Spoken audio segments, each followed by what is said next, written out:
Okay, pertama I say very good. Sebab dia cerita pasal Taman Negara which lively, ceria. Dan kalau dia bercakap muka kita cakap mesti boring ke tak. Tapi bila dia cakap dengan rasa semangat, dengan rasa bercakap, dengan rasa itu, kita nampak tempat ni is a lively lah, yang kita boleh pergi. Itu salah satunya. Kan? Mungkin kena perlu tambah sikit lah, kan? Because saya tak dapat feeling tu. Feeling nak pergi tu tak dapat.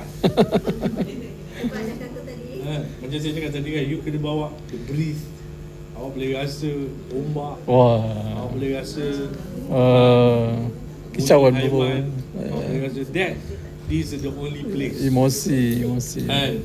Yang awak boleh rasa, awak boleh sedut bau daripada Indonesia, boleh sedut daripada Singapore. Something like that. Something like that. Just bring, then make me on the car.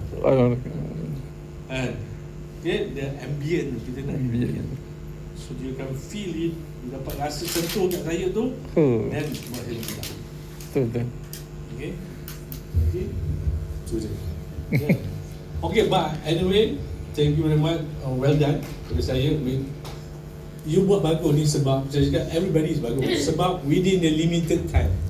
You buat ni dalam masa 5 minit, 10 minit, gila. Kan? But you manage to do it. Yes. Itu yang saya cakap, kita kena tepuk kepada diri kita. Because it's not easy buat benda ni. Saya tak cakap mudah. But this is your first step towards better. Okay? Saya serahkan